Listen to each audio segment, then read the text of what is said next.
Hello everyone, welcome back to my channel and thank you so much for joining me. Are willing come Mnakwethu mo ileng gore re bone baba Mseleku a etla le ngwana go ba le 16 years a etla go Mnakwethu go me a dietile pele a bolela gore yena ke yena mosadi ebile ke yena mosadi o ileng gore o file ke badimo dilo tse gore a tsene ka mogare ga relationship yo. Se ke se lemogileng ka Mnakwethu ke gore baba Mseleku le crew ya gago ga ba dumele gore mosadi o mongwe ileng gore ke yena ileng gore ke mosadi ya mathomo ba mo tšee serious ga ile gore o tlo bolela gore ga a nyakane le se ileng gore ba mmotša ka tsona a ba dumele gore a tla re no ba gapeletša gore a ba feleletša a re yes ba mo pusha until a tlo dumela re bona nokwane mohlonko a na le mosadi ao ba metšeng gore ke Mangwane gomme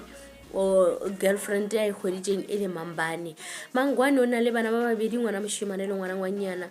ba dule ba le babedi ba thabile ba bana le mathata. So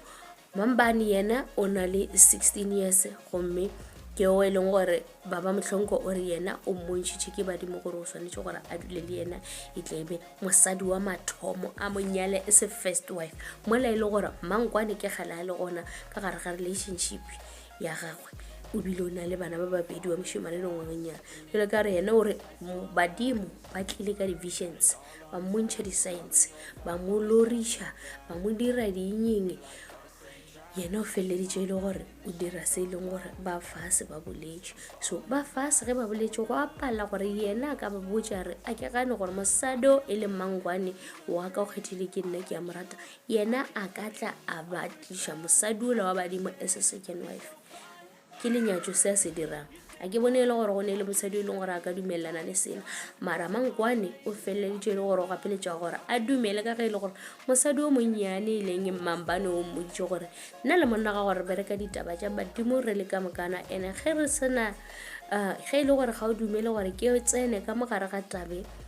then a go ne le tšhelete e leng gore o tlo e kgwetša gore tšhelete ka metseng ya gago e tlo ya fase gante tšhelete e tliša ke Mambane ka mogare ga motsola a ke re ke ngaka yena baba Mhlongo yena Mambane le yena ke ngaka mara tšhelete ga e tliše ke yena e tliša ke badimo a ke re ba dira business ba lafa batho ba dira eng so ga re business ya ka kwa tšhelete e ka sa tsena ka mogo be e tsena ka gona o ra bjang ka gobane tšhelete ga e tliše ke yena e tliša ke bona badimo bao yena o šitše a fetogile madlosi jwale a re yena tšhelete e tlo fokotšega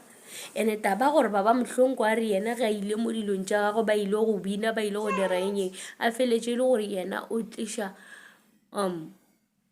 o kgahla ke motho kwa o tlo bolela gore o bile le division a ke ikušiše gabotsebotse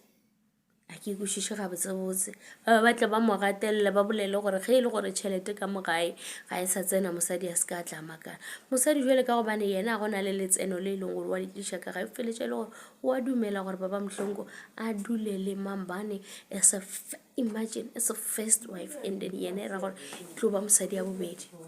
kore ba mmontšha gabotsebotse gore ga se selo